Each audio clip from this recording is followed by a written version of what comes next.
Bonjour aux investisseurs et futurs investisseurs immobiliers. J'espère que vous allez bien. J'espère que vous allez tous très bien. Au moment où je suis en train de tourner cette vidéo, on est mardi le 7 mars. Donc demain, c'est le 8 mars et je vous réserve une grande surprise à l'occasion, surtout aux femmes. Donc je vais sortir une vidéo par rapport à ça. Si tu n'as pas encore regardé, va regarder. Regarde dans la barre de description. Ça te permet comme ça de profiter du bonus que je prépare uniquement pour les femmes. Voilà, dans la vidéo d'aujourd'hui, j'ai comme ça envie de te parler des documents, la documentation, tous les documents dont la banque a besoin pour te faire financer sur le bien immobilier. Récemment, donc, il y a un client que j'avais qui m'a dit, Madeleine, j'en ai marre. Pourquoi la banque demande autant de documents? De toutes les façons, si la banque veut encore ce document précis, si là, moi je suis out, je ne donne pas ce document-là. Trop, c'est trop. C'est vrai, quelque part, je pouvais quand même un peu comprendre la colère du client parce qu'effectivement, c'était quand même déjà un peu beaucoup. Et c'est cette histoire-là que je vais te raconter dans cette vidéo après le générique. Stay tuned.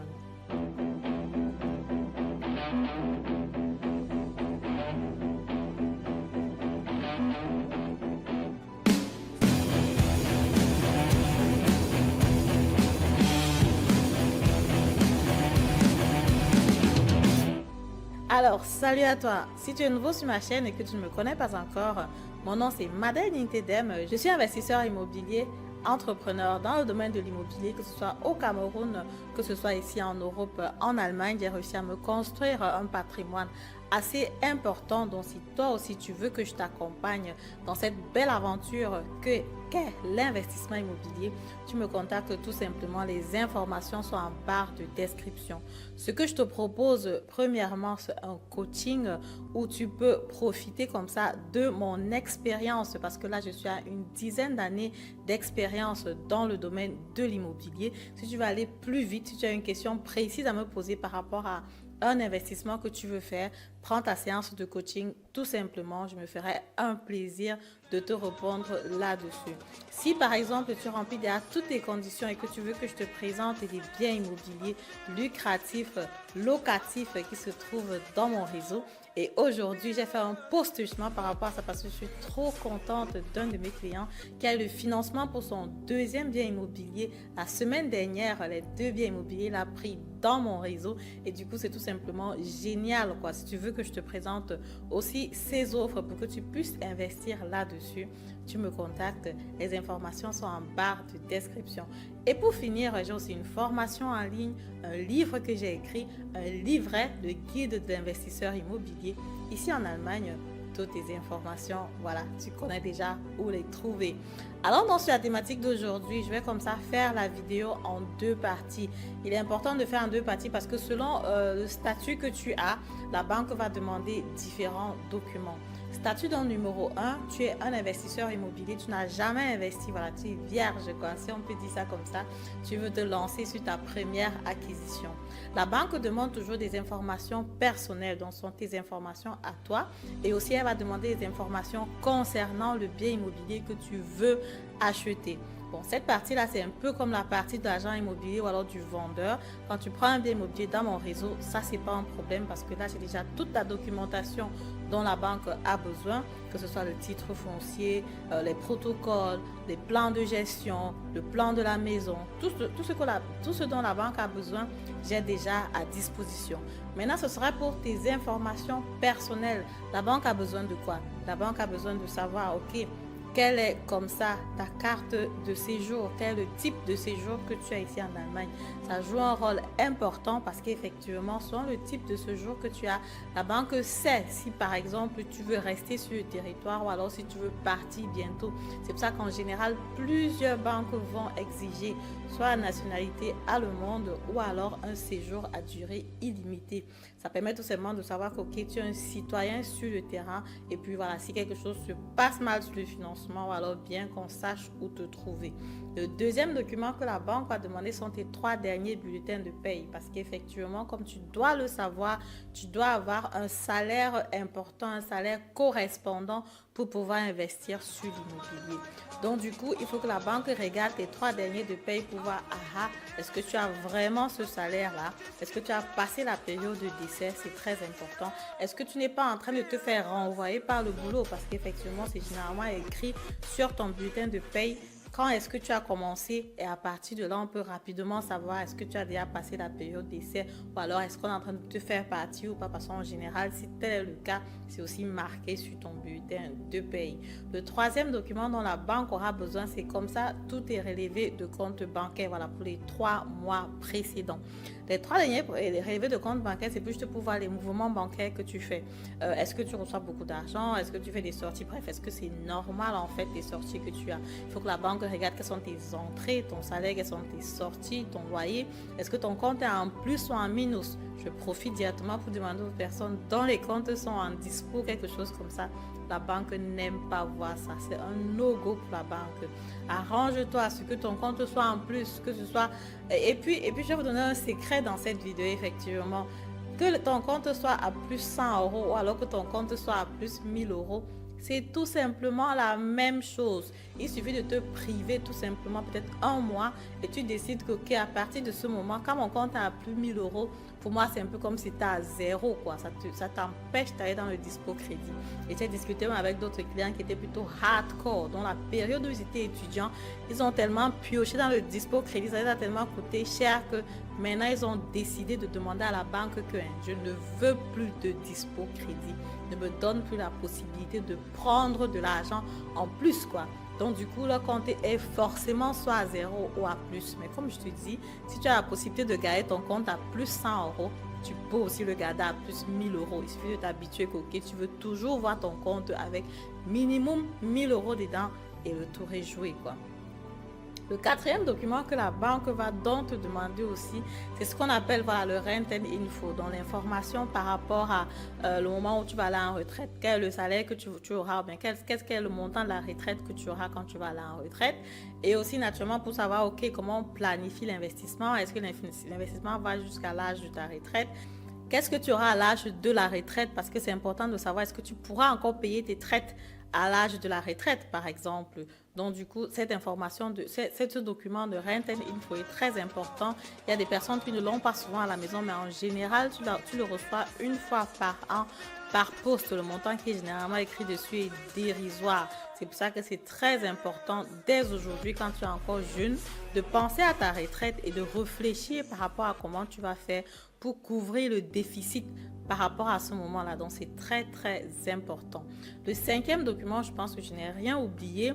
Ça va donc être comme ça, si tu as un crédit de consommation. Si tu as un crédit de consommation, la banque va te demander donc de te donner le contrat de crédit de consommation et parfois aussi le relevé de compte par rapport à ça.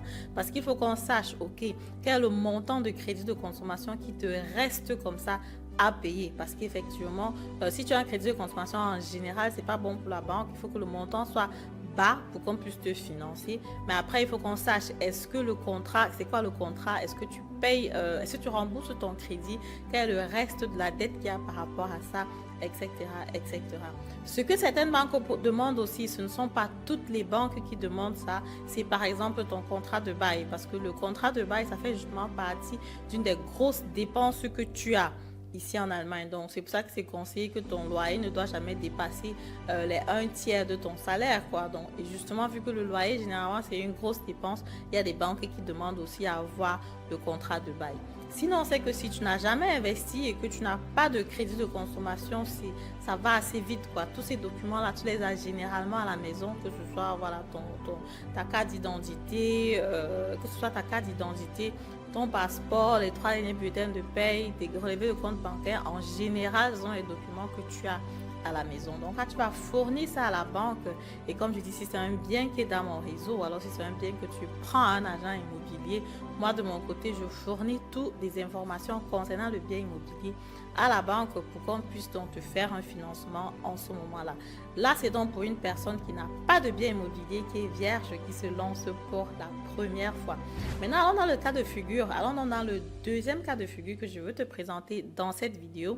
Et là où justement j'ai eu des difficultés avec le client, c'est parce qu'effectivement, c'était son deuxième bien immobilier qu'il voulait acheter. Il avait déjà acquis un premier bien immobilier par le passé. Il voulait se lancer pour son deuxième bien immobilier.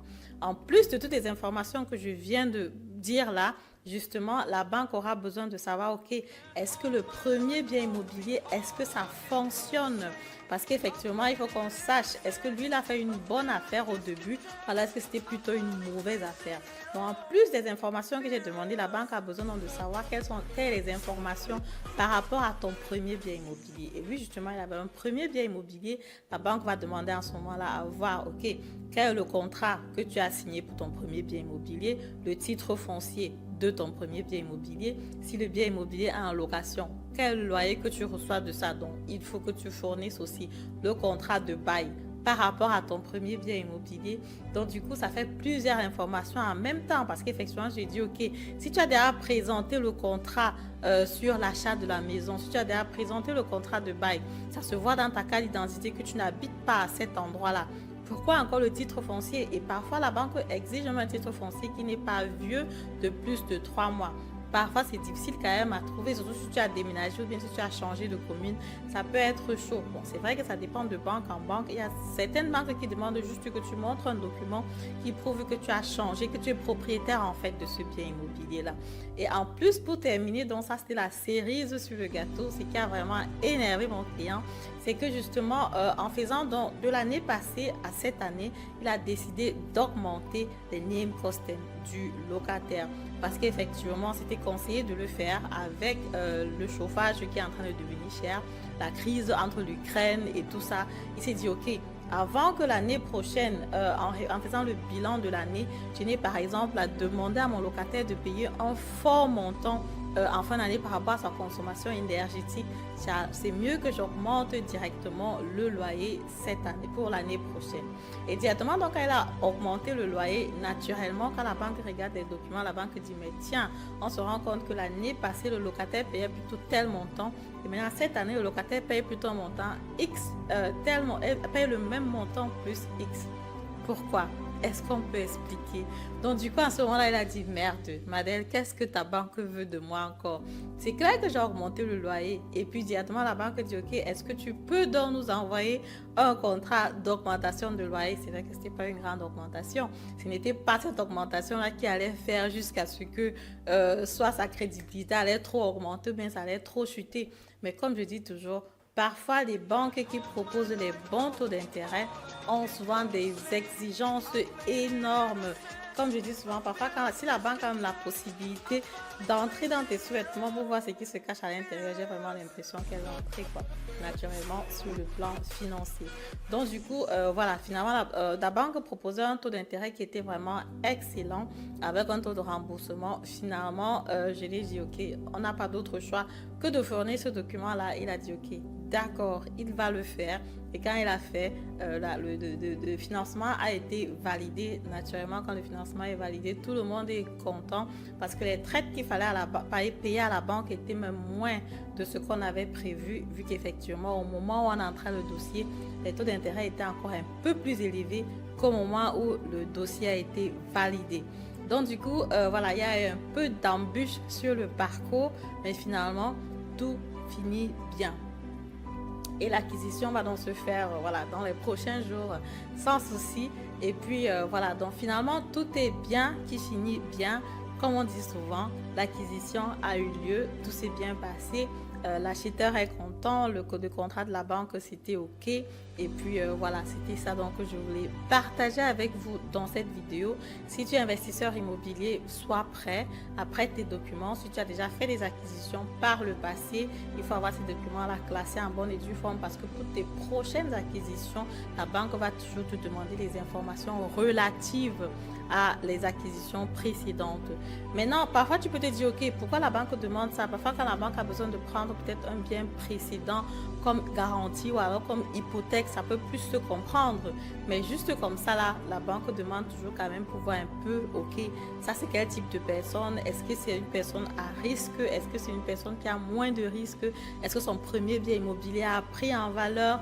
Et à partir de là, la banque peut aussi savoir quel type de taux d'intérêt te donner parce qu'effectivement, c'est par rapport à tous les risques que tu as déjà eu à prendre par le passé que la banque fixe donc ton nouveau taux d'intérêt naturellement comparativement au taux d'intérêt qu'il y a sur le marché en ce moment-là.